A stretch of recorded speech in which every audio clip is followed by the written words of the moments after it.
नमस्कार, मी नीलम जगताप साबळे. मेट्रो 20 महाफास्ट मध्ये आपल्या सर्वांचं स्वागत. आता घेऊयात बातम्यांचा वेगवान आढावा. वादग्रस्त प्रशिक्षणार्थी अधिकारी पूजा खेडकर यांचे वडील दिलीप खेडकर यांच्या विरुद्ध सरकारी कामात अडथळा आणल्याप्रकरणी बंड गार्डन पोलीस ठाण्यामध्ये तक्रार दाखल करण्यात आली आहे.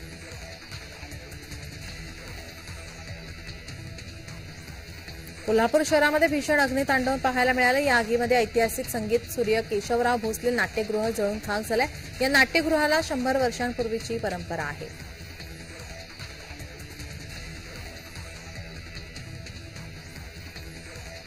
केशवराव भोसले नाट्यगृह परिसरात जमावबंदीचे आदेश लागू करण्यात आले. नाट्यगृहाच्या 100 मीटर परिसरात शासकीय व्यतिरिक्त इतरांना बंदी घालण्यात आलेली आहे. कोल्हापुरातील केशवराव भोसले नाट्यगृहाला रात्री भीषण आग लागली होती.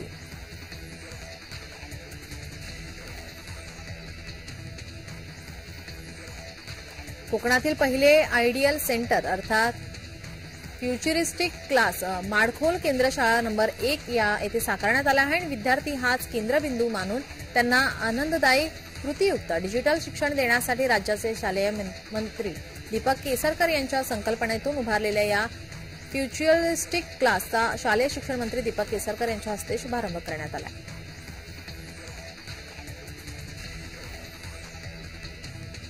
राज्यात झिकाच्या 94 रुग्णांची नोंद झाली आहे. सर्वाधिक रुग्ण हे पुण्यामध्ये आढळलेत. पुणे शहरामध्ये 73, पिंपरी चिंचवड पालिका क्षेत्रात 2, नगरमध्ये 10, पुण्यामध्ये 6, सांगलीमध्ये 1, कोल्हापूर, सोलापूरमध्ये प्रत्येकी एका रुग्णाची नोंद झाली आहे.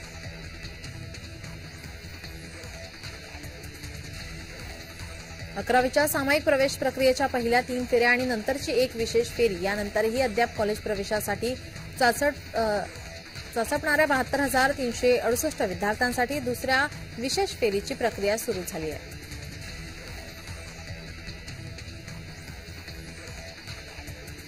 राज्यातील सर्वाधिक कमाल तापमानाची नोंद गुरुवारी कुलाबा येथे झाली आहे. कुलाबा येथे 32 अंश सेल्सिअस कमाल तापमान नोंदवलं गेलं आहे.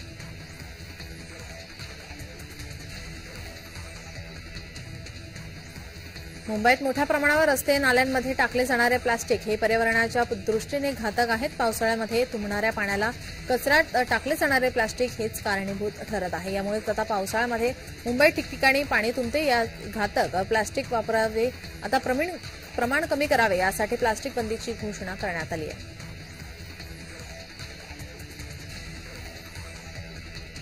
ऑगस्टमध्ये नाशिक शहरामध्ये डेंग्यूचा कहर कायम असून ऑगस्टच्या पहिल्या आठवड्यात डेंग्यूचे 103 बाधित रुग्ण आढळलेत. जुलै महिन्यातही डेंग्यूचे 434 बाधित रुग्ण आढळले होते.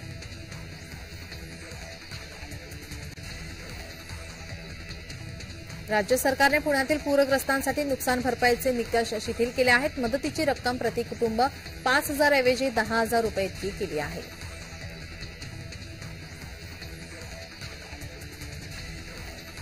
पुणे हिट अँड रन प्रकरणात आता आरोपी अजय तावरेची कारागृहात चौकशी होणार असल्याची माहिती मिळते. डॉक्टर तावरेला रक्त नमुने बदल प्रकरणात मोठ्या प्रमाणावर आर्थिक लाभ झाल्याची शक्यता वर्तवण्यात येते.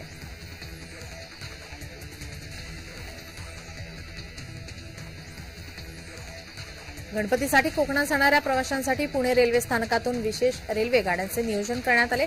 मध्य रेल्वेकडून कोकणात जाणाऱ्या गणेश भक्तांच्या सोयीसाठी 222 गणपती विशेष रेल्वे धावणार आहेत.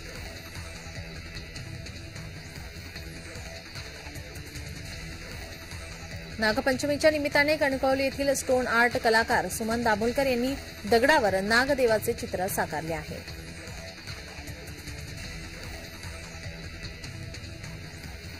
कुडाळ तालुक्यातील हळदीचे नेरूर येथील तब्बल 6 वाड्यांना जोडणारा फूट ब्रिज जवळील पुराच्या पाण्यामुळे आता या ठिकाणी भले मोठे भगदाड पडले आहे. कुडाळ तालुक्यातील माणगाव खोऱ्यातील फूटब्रिज पुलाच्या पलीकडे हळदीचे नेहूर गावांमधील मधलीवाडी, देऊळवाडी, सुतारवाडी, कुंदनवाडी, हरिजनवाडी, पाल आणि मळी असा गावांचा अर्धा भाग वसला आहे.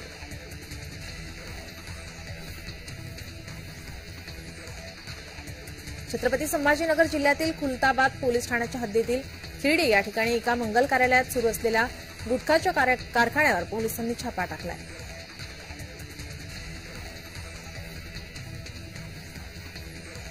पुण्यातील फर्ग्युसन महाविद्यालय रस्त्यावर खरेदी करण्यासाठी मोठ्या प्रमाणामध्ये रोजच गर्दी होत असते आणि सायंकाळच्या सुमारास याच रस्त्यावर बॉक्स घेऊन अनेक लोक कपडे विक्री करत असतात. मात्र